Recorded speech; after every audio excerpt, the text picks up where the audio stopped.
and welcome. So today we are going to be looking at collusion, and we're going to be looking at cartels a little bit.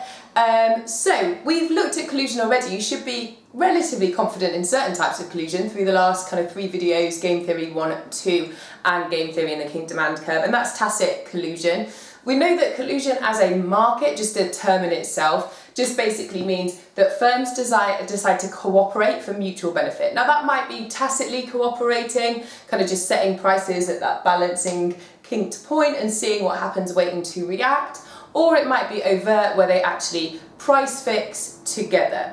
So tacit collusion, it's unspoken. We've done about that. If you're still a bit confused, please feel free to go back to game theory part 1 and 2 and also the game theory and key demand curve to give you a much better kind of idea of tacit collusion. And today we're going to be focusing on overt collusion. So what is overt collusion? So our definition is right here. So it's where firms band together to artificially set prices in a market. So the word artificial is really important here. Just means that it's not natural. It's not a tacit collusion. It's not unspoken. It's not a Nash equilibrium. Like, it is a unnatural position. Like, firms have to kind of communicate in some way overtly to set and come to an agreement to have prices at that level. Right? And there are 2 different types of overt collusion that we're going to have a look at today and then also in our next lesson.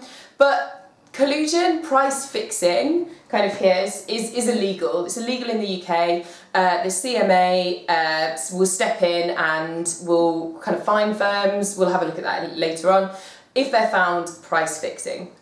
So the reason why I've put kind of cartels and price fixing in 2 different areas on my, not whiteboards, but piece of paper, is because obviously when we think about collusion, when we think about setting prices, there should be like one kind of cartel that comes to mind for you, and that is obviously OPEC. So OPEC is a cartel. It's just fascinating. I really advise you to have a look at OPEC, especially with what's happening at the moment with oil prices. But OPEC is not an illegal cartel. It's not classed as price fixing in a legal manner. That's because they comply with international trade laws. So you can have a look at that, but the reason why I've kind of put cartels and price fixing separately is because obviously there are some legal cartels, and OPEC is a really outstanding example of that. But when firms come together to form a cartel through overt collusion and they price fix in the UK, that is illegal, and the CMA will have a look and investigate and potentially fine. So, the first one that we're going to have a look at is horizontal. Now, when I use the word horizontal in econ, you should be really familiar with that already. You should be automatically thinking about horizontal integration. What is horizontal integration? And what does that horizontal term mean? So obviously horizontal overt collusion is where you have a collusion agreement between firms that are in the same stage of production, right? So all the firms in the same stage of production come together and they make an agreement to fix prices, and then they form a cartel, right? So think about it like that, overt collusion to form a cartel. So firms come together, they make an agreement, and then those firms that are in that agreement are then a cartel. So one leads to the other. So what that means is that you have all of these firms in the market. It may well be a duopoly, but it also may well be, 3, 4, 5 or 6 firms. The more firms, the harder it becomes. And you can kind of, we'll look at why, but kind of logically intuitive, if you have more firms, you've got more incentives to break, and it's harder to get those firms together, and the more people keeping it a secret, the more likely it is to get out. So those firms come together and they fix prices. Now, if there's one kind of market price, then that sounds very similar to a monopoly, and that would be completely correct, right? So you've got all of these firms, they come together, they form a price, and then they basically act as a monopoly. Right? So those firms come together and essentially act as a monopoly, one firm dominating the market. So firms start off with setting a price. Now, obviously you have to think about, one, where is that price, and how do they set that price? Now, there's no complete set answer to that, and that actually depends on a lot of the conditions within the oligopoly. So for instance, do you have one leader in the market and then maybe 2 or 3 smaller firms? Well, in that case, obviously the leader in the market is going to set the price, and then the others will have to follow. So if that is the situation, well then what price does that leader set? Well, obviously, have a think about it, pause, but then we'll go through it. So that price leader is going to set their price at their profit maximizing position, right? If you're in the situation where you've got one leader in the market and they're going to set the price and then they're going to tell the other firms that they have to cooperate, well then that's going to be the profit maximizing position for the leader, which is obviously where MC is equal to MR. And that firm is going to make its maximum supernormal profit. Now, is that supernormal profit, is that profit maximising place equal for all firms across the market? Probably not, right? It's probably not equal. That price here may not be a profit maximising price for those other 2, 3, 4, 5 firms. So why then do they decide to go along with the cartel agreement? Well, we'll have a look at that in one moment. But where does price have to be for them to not break the collusive agreement is kind of maybe more pressing. Well, it would have to be a price that guarantees them some supernormal profits, right? So on their own firm diagram, that price would have to be somewhere between their profit maximising price. I mean, if it was higher than their profit maximising price, they'd be very happy. But somewhere between their profit maximising price and their sales maximising price. Now, why? Because that guarantees them some form of supernormal profit in the market, right? And if the profit maximising price for the larger firm, which ends up being the price that's set in the market, was lower than their sales maximising price, you might want to think about what then would happen in the market. Well, if a smaller firm is going to be lower, they might as well enter into a price war anyway, or they might as well be pushed out of the market. They might alert the CMA. If they alert the CMA, then the whole collusional agreement will fall apart, the cartel will fall apart. So therefore, the leader who's setting the price has to set a price that's their profit maximising price, or somewhere where all firms in the collusive agreement are making some form of supernormal profit. If it's a duopoly, or there are 3 or 4 firms and all of those firms have complete equal market share, and not only equal market share but also equal costs, right? So their cost levels are equal, so their MC and AC are in the same position, then the profit maximising price for one firm will be the profit maximising price for all firms, and therefore they will all have the same profit maximising price, which will be here, and they will all produce the same quantity, and again they just act like a monopoly, right? So it may well be that if this was to represent the leader firm, then this would be the supernormal profit. But if this was to represent, I'll use my kind of red pen, to represent a smaller firm in the market, then it may well be that this price here is actually lower than their profit maximising price. So that might be because their costs are smaller, they're not experiencing the principal agent problem or anything like that because they're a smaller firm. So their price that they actually end up offering the market is actually lower than their profit maximising price. Well, they will still stay within the agreement as long as they are making some form of supernormal profit, right? So even though they're making less supernormal profit than they would do under kind of normal market conditions, they will still stay within the agreement. And we're going to have a look at now, because you might be thinking, well, why? Well, think about why they might do that. Think about why firms might be forced to agree into a cartel. Pause, and then we will go through it. So, obviously the obvious one is to ensure that they maximise profits. So if you are the largest firm in the market, you're going to ensure that you are maximising profits. You're going to be ensuring that you're at that kind of game theory, both increase maximising your profits as much as you can, kind of section, that overt collusion part of the game theory matrix. And that's what you really want. But then also for smaller firms, it might not ensure that they're maximising profits, but it's definitely going to ensure that they have some profits, right? So it's going to ensure that they get some profits in the market.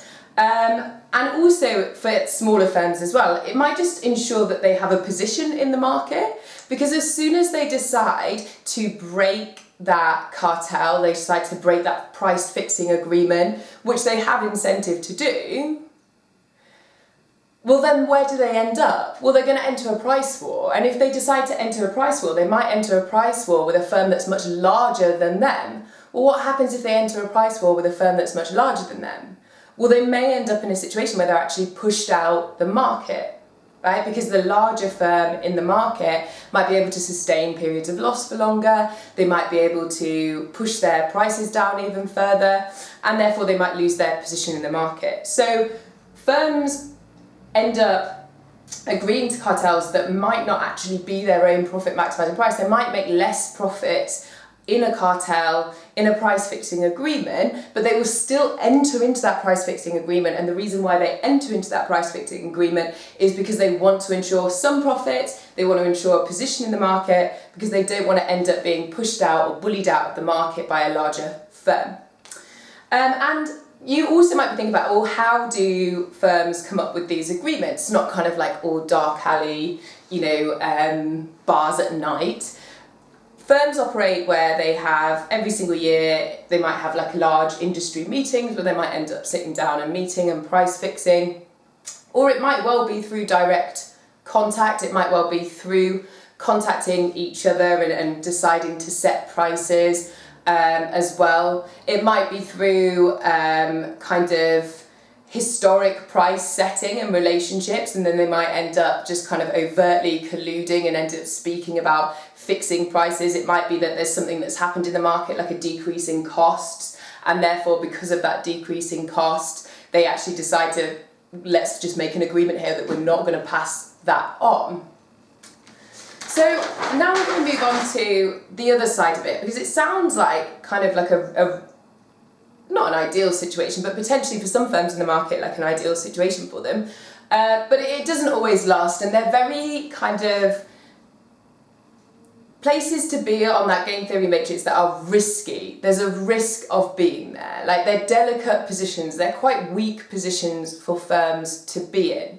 And there's quite a lot of reasons why they're weak positions for firms to be in. So obviously, there is an incentive to break.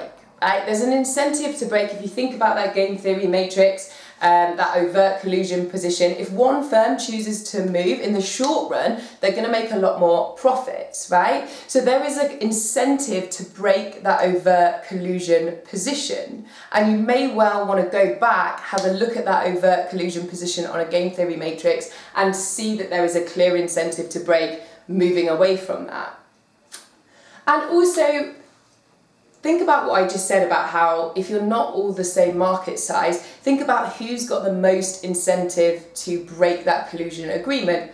Well, it's not going to be the largest firm who's setting the prices at their profit maximising position. It's going to be smaller firms who are actually losing out from the collusive agreement position, the price that they've decided on. They're losing out because they're actually setting that price at lower than their profit maximising position, right?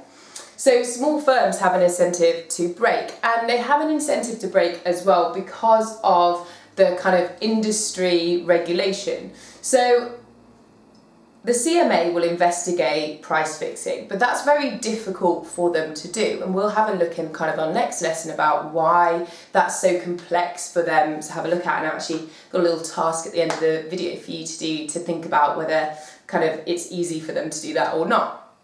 And they rely a lot on whistleblowing and firms kind of telling them, look, this is happening, it's not useful for us. And it's often small firms that are kind of have that incentive to break those collusive agreements, because they may well be kind of offered industry protection. So if they're the whistleblower, they may well not be subjected to fines, they may not be subjected to kind of any court proceedings or anything else that may come from price fixing, and therefore they have that incentive to break, because then they can move back to their profit maximising position under normal kind of market mechanisms. So small firms, and I mean even larger firms, like if they think that something's about to happen or if they think they're going to be caught, they might whistleblow to kind of protect themselves, that it ends up being like quite difficult to maintain price fixing. One of the other ways is through new firms entering the market. So if a new firm manages to kind of climb over those barriers of entry, then they may well then break up the collusion. So they might set a price that's below, and then suddenly, all bets are off. They're able to break up that collusion. In that case, we've seen that happen before, and actually what you usually tend to find is those firms who are able to enter the industry market usually tend to be firms that are large and operating in another market, and then they have that power, those profits in another market to be able to spread it and kind of break into a new market with an oligopoly structure. And we've seen that happening in supermarkets, for instance. Aldi and Lidl have come in. They weren't necessarily huge firms before, or they don't operate in another industry, but they definitely were quite large powerhouses globally, and they've managed to come in and break up and kind of change the rules of the way that firms operate within that oligopoly. So it's really useful for you to understand that new competition can break it up naturally, because that new person comes in and sets their price, and then obviously you end up in a price war or ending up at a tacit collusion kind of position on the king demand curve. So I've got some examples for you to go through and you to research, really interesting examples. I picked only 3 because I thought it would be manageable for you to have a look at. So milk prices in 2002 to 2003, so that's supermarkets, an example of supermarkets price fixing on milk. It was just between the supermarkets that are actually price fixing on milk, because the farmers, which quite famously they sell milk at a loss to get consumers into the market. That's just behavioural economics. But farmers actually ended up not getting the price kind of increase, so it was definitely just a profits motive for firms.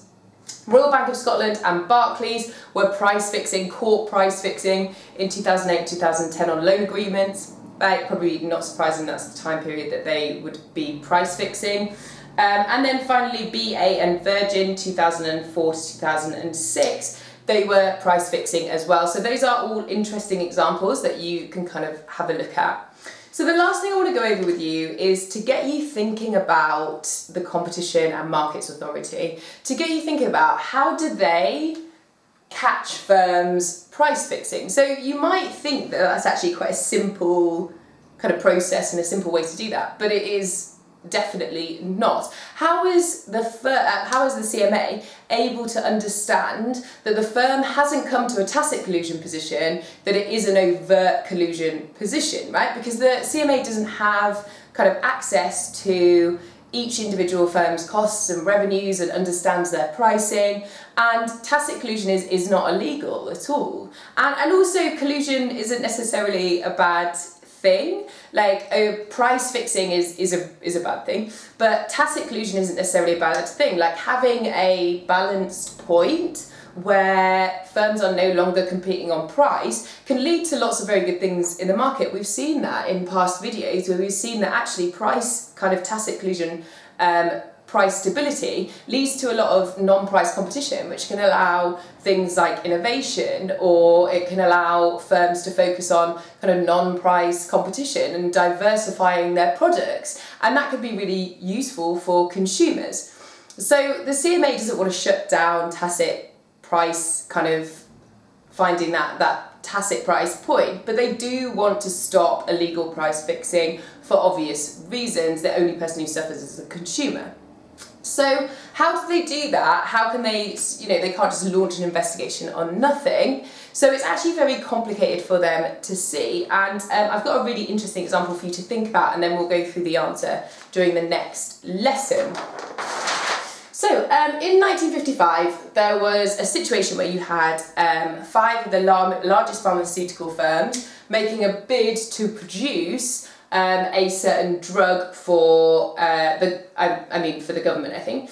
And it was just to set up like a sealed bid auction. So basically the firm sets their contract cost, and whoever is dealing with the contract, whether that's the government or another company, you put your sealed bid in, and then obviously the lowest wins. So the 5 firms individually had to cost analyse how much it was going to cost them to produce, I think it was like bottles of 100 capsules, and then put in their lowest price in a sealed bid auction, right? So 5 large firms seal their bid, put them in, and the rules were the lowest contract obviously wins, and if they're joint, so if 2 firms put in the exact same price, then they will split the contract between the 2 of them.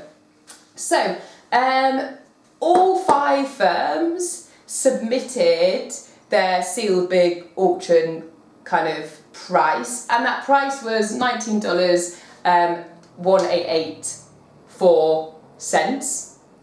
And what I want you to think about is that tacit collusion or is that overt collusion? So do you think that these 5 firms just happen chance came on this price here, and if so, why? Please justify that. And if you think that they didn't and they actually colluded and overt colluded so that they get 1/5 of the contract, then think about why or how that could happen. This is a real example. I don't know if you'll be able to find it online, but it is a real example. We're going to go through the answer of this next lesson. So to think about overt collusion, think about what we've learned this lesson, think about whether this is sustainable as an overt collusion position, think about whether it's sustainable as a tacit collusion position as well, and come up with your answer, and we'll go through it next lesson. Good luck. See you later.